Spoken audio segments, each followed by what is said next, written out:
Hi guys, Judy here. I'm driving home. It's Friday, TGIF.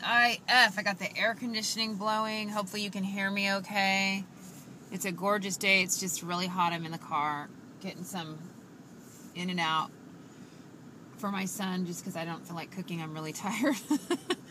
And it's been a long week. We've got to do some things, and then I'm just gonna relax. Anyway, if we're here, of course. I hope we go home tonight. But anyway, I'm making this message because I felt led to share about a few things. First of all, Redeemed 444, I love your channel. I just sent you a comment. I can't wait to hug you in the air. You know, some people you connect with online, you just know their spirits, and you just want to, I call it a doggy pile. Doggy pile in heaven, because that's how it's going to be. The Lord showed my son a vision of us all having a big doggy pile, because that's how much love and affection you have for your brothers and sisters. You know how you just love someone so much you just gotta hug them. You just gotta. In our house, we punch you if we love you. You know, it's a real bad habit, but we'll just punch you with joy. You know, and we clobber each other and doggy pile each other and jump on you and say we love you and stuff. Anyway, that's just what we do, and that's just how I am. So if I really love you, I'm gonna doggy pile you after I hug you. And I just feel a connection. Redeem 444, keep up your work. I'm so glad the Lord called you back in 2015 to wait, and you're getting wonderful messages. They're spot on, and I love hearing your messages. So God bless you, and your family and your wife and your kids. Okay, so we were surfing on Wednesday.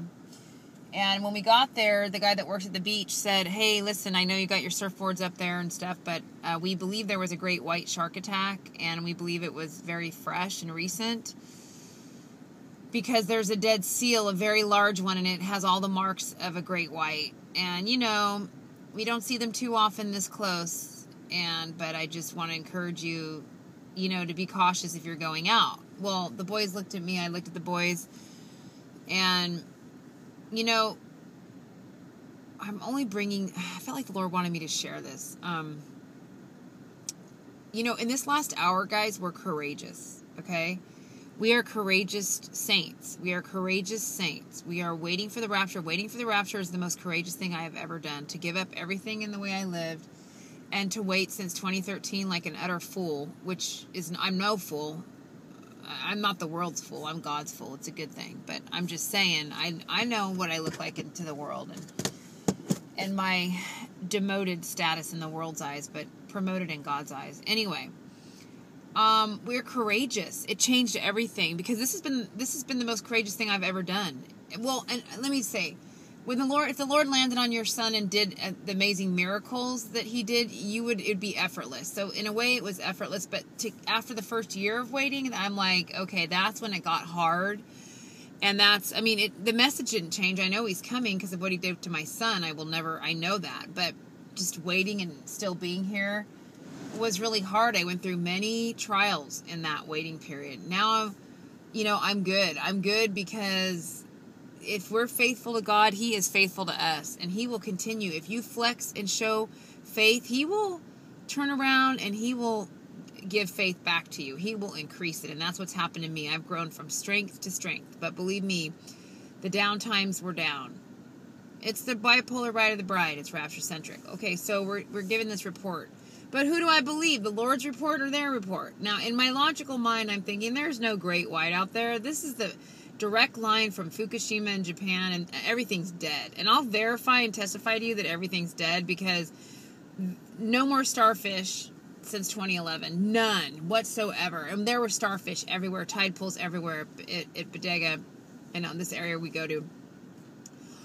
Oh my gosh, you're lucky if you see a seagull, and seagulls used to attack all your food, okay? We used to see jellyfish, never see jellyfish anymore.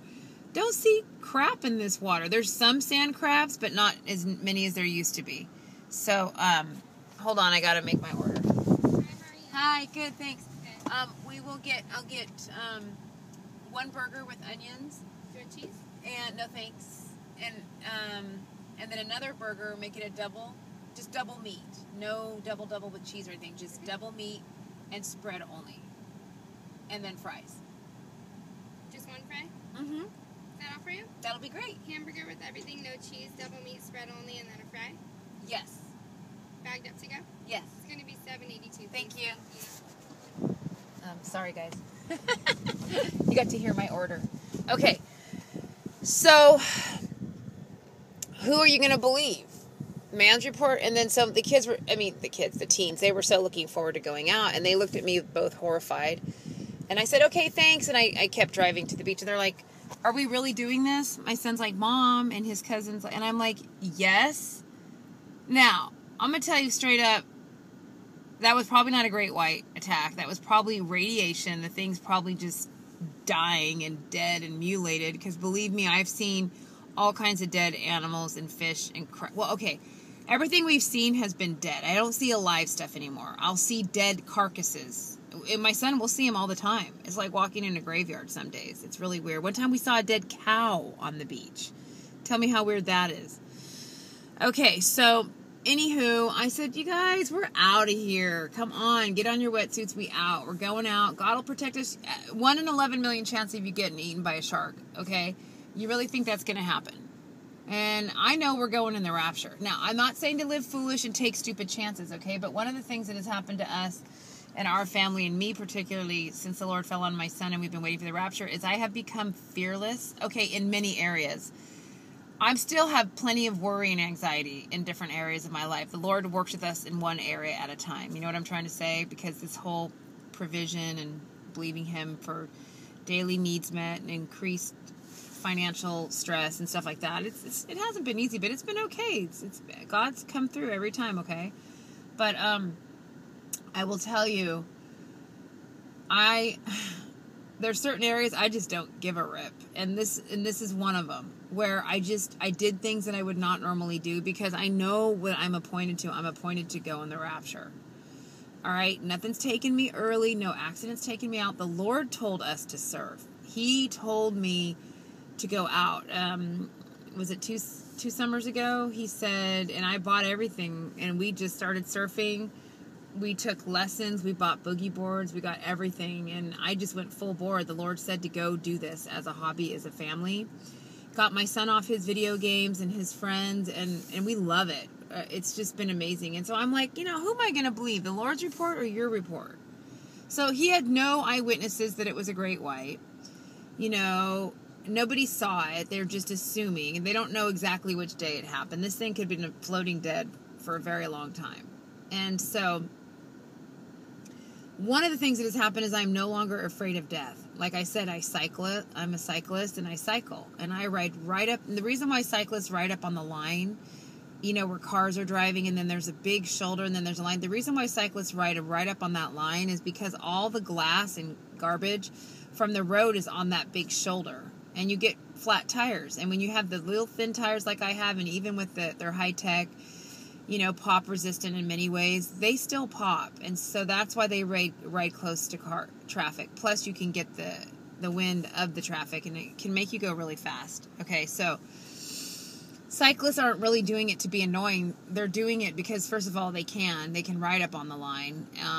And I used to go way in the shoulder and get a bunch of flats because, I don't want to get killed by a car. But I'm like, I'm not getting killed by a car. And I have been riding on that line, pretty much since 2014, because I'm just not afraid of death. Nothing's taken me out of here. And the Lord, I just know He has angels over me, okay?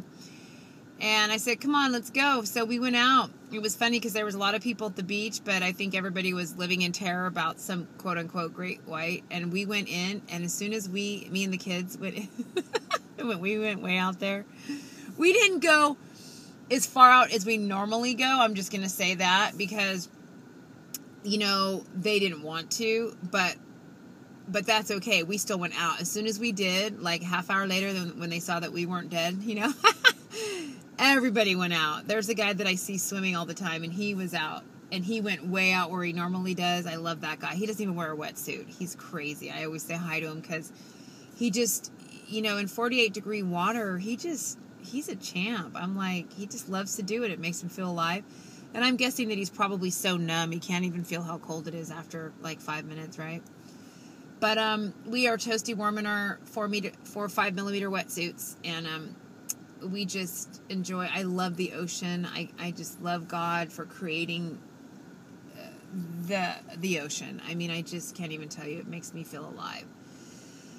Anyway, so yeah, we went out, and after we didn't get killed by the great white, but I'm saying, who are you going to believe, the Lord's report or man's report? And I asked the Lord, I said, Lord, is this okay?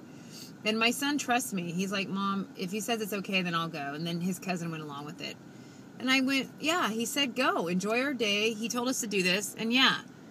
And I would never put anyone in harm's danger if I felt like the Lord was like, no. And he told us to go out. He told us to do everything that day. I had prayed. I pray right when I get up, always. Lord, and I prayed, it was really funny. On the way home, I prayed extra, direct the day, direct all my activities of the boys, keep us safe from accidents, injury, and harm. Because we do a lot of daring, fun stuff, active stuff in the outdoors. So I always say, protect us, Lord. And we have accidents here and there, but no one's ever gotten hurt really bad at all. Not even bad, just a little bit bumps. We got some things. We were trying some new water sports, and they both bumped their head pretty good.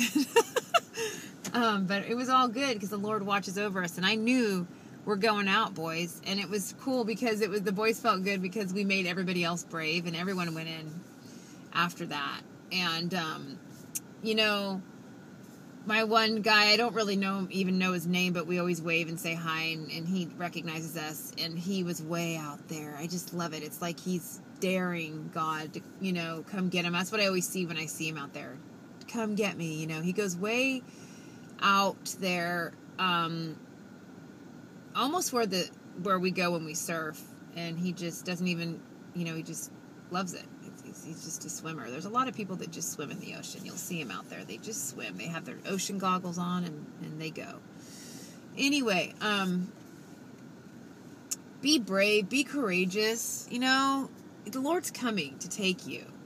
And this is one of the fun things that he did for me. I just wanted to share it. He wanted me to share it. I'm not trying to gloat or anything. There are either some of you out there that need to hear this, that you've lived life so carefully, and God's saying, have some adventures before I come, like I could come today. Enjoy your days. Enjoy your last moments here, because see, the people that don't get to enjoy life are those that are living in sin. But if you're living consecrated to God and you love him, you don't think he has joys for you? Yes, you guys, it is hard being rapture-centric. I hate it here, but I love my days because I live life to the fullest, to the best of my ability. When the Lord told me to take up surfing, I'm like, we can't afford that. I mean, I'm barely doing this. And it's like, yeah, you can. You're buying the surfboard. You're buying wetsuits. You're buying a car rack, to put on top of your sister's car. It's just like I did everything. I was like, okay. And I've never regretted it. We've added so many wetsuits to our collection because we take people out. And, I'm telling you, the Lord is good. Okay. Enjoy the ride. Don't just be a miserable rapture-waiting wreck, okay? It's bipolar. You can be both. But I encourage you, if you don't have the joy of the Lord and you're not living life to the fullest, stop. The Lord came to give you life and life abundantly. Jump in. Find something you haven't done. Be courageous, okay? The Lord loves you. He loves you, and he's coming. And we're going to be very adventurous in heaven. Start doing it now. Do something that you normally wouldn't do, knowing that he's coming soon. And it's all going to be okay. All right? Bye-bye.